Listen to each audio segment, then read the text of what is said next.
Hi, everybody. This is Rosine Kamugisha, and this is your story, my inspiration podcast. Your story, my inspiration podcast. We're gonna be inspired today because I have a special lady today. And mm, do we look like? I have impression that we kind of could be twins in some ways. We're twinning. Hi, Jeanne. How do you say your name? Actually, I would say it in French, but Jeanne. It's Jeanne. Jeanne. Okay.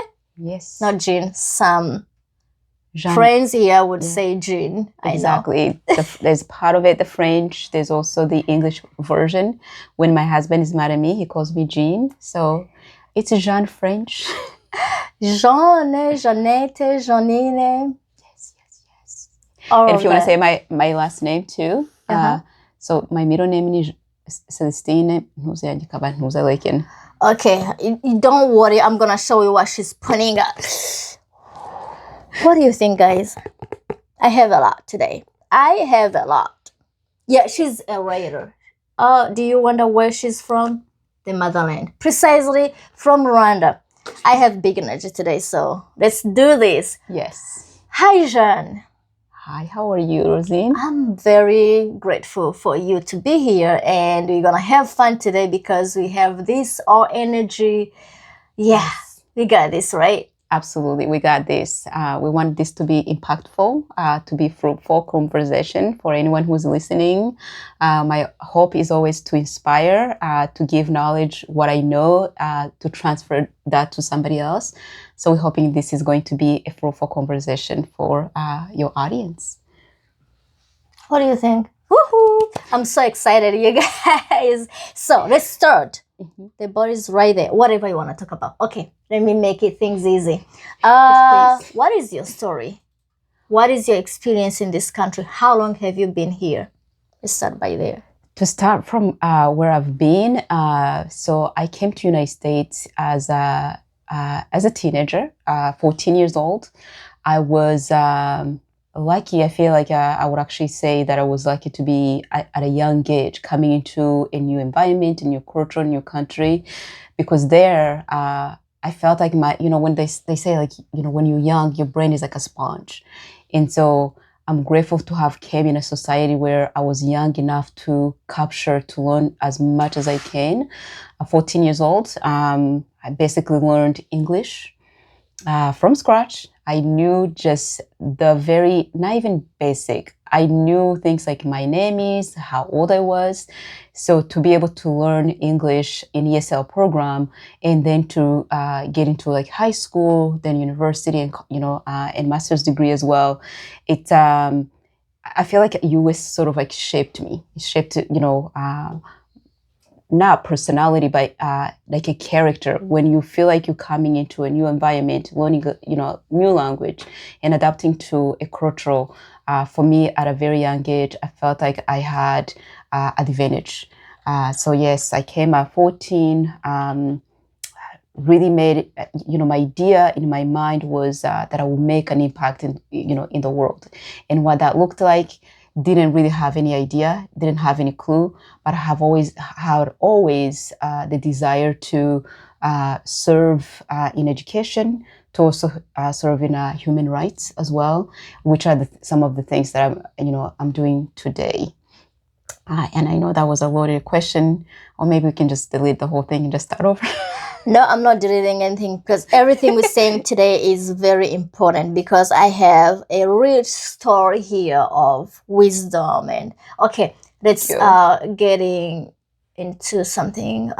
What was your challenge? Like, what are the challenges that you faced as a 14 years old in a Western country from where I come from, Africa, Rwanda? Right.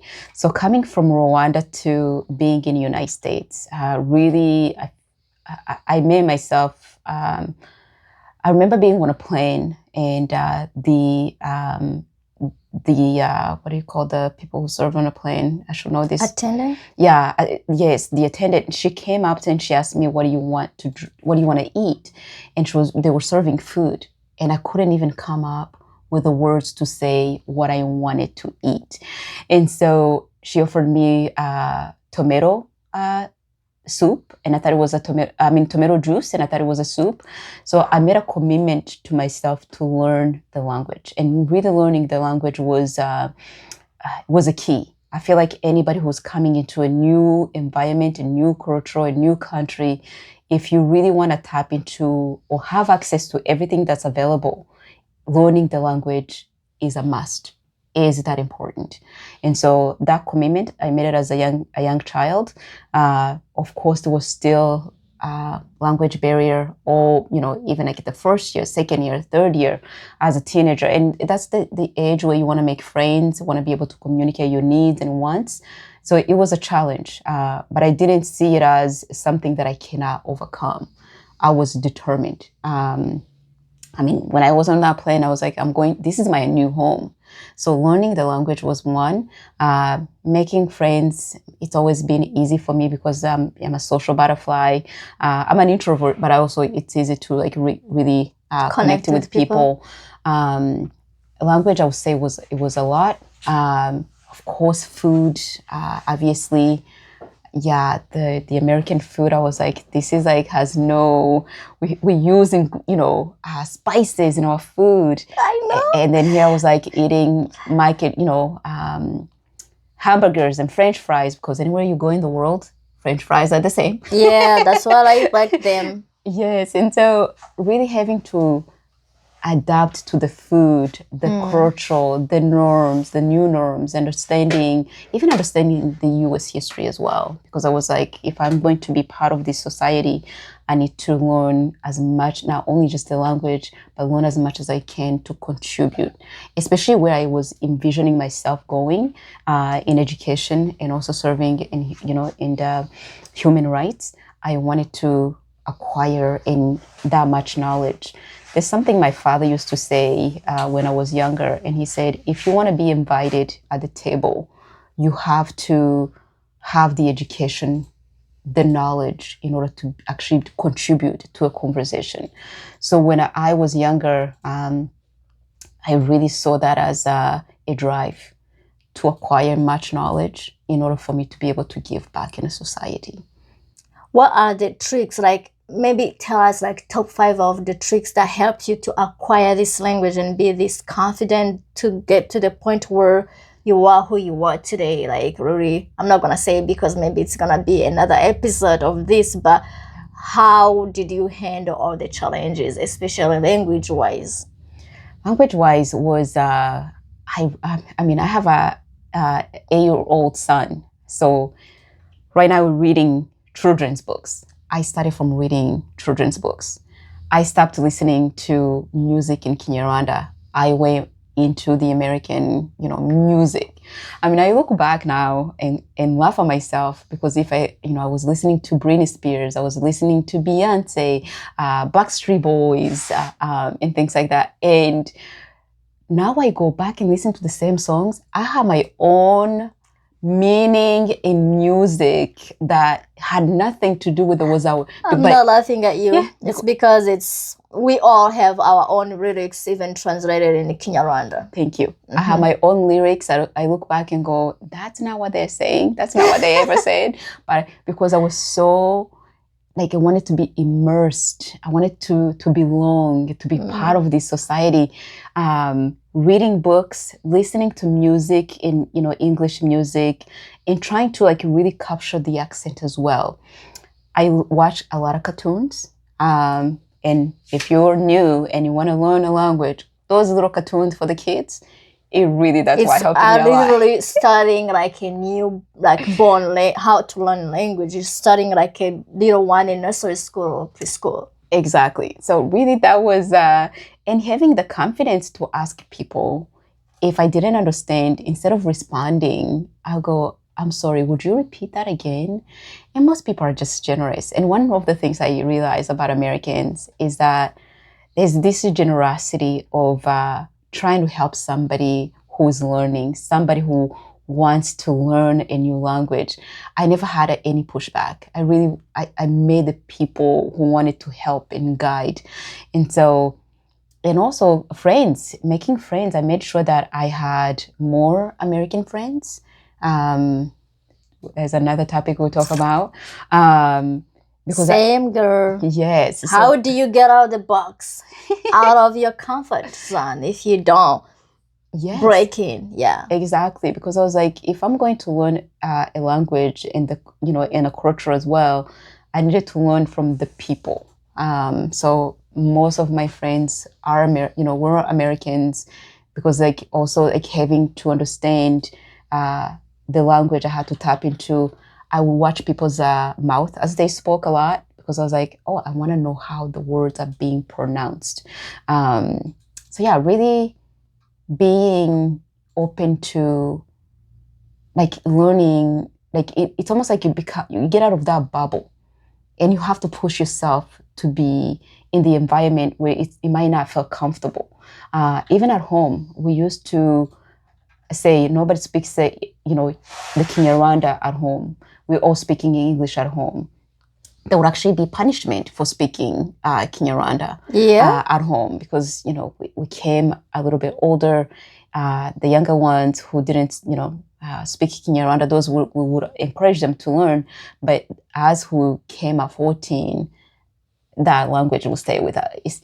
Must stay with us. So, wow, thank you for sharing all those. All I heard is just opening up and being honest towards yourself, because one of the difficulties I heard was not being able to express that I'm stuck somewhere and ask questions. I would be like swallowing my words, sweating like in my spot, and just I hope they don't notice me. But later on, I noticed that some things are being like messed up, because if I'm in school, right, if I don't understand that part, that chapter, if I don't have a friend and say, hey, I don't understand this, then I'm gonna fail. So I started getting out of my box to, hey, excuse me, I didn't get that part. Right. Which sometimes, like, you feel a little bit shy. You are in a class full of a lot of people. You are the only person reaching melanin or something, and you got an accent. Sometimes you don't even, you hesitate to raise your hand. But all of that, yes, I understand that first days, but you gotta get out of that, that's trouble, because you gotta progress, you gotta, move forward. To move forward is just the acceptance. Yes, it's a learning curve, but I gotta do something. Is there, before we conclude this part of conversation, is there any message for people who just came here, who are at your age right now, 14, like teenage, sexual, like that age ranges can be challenging.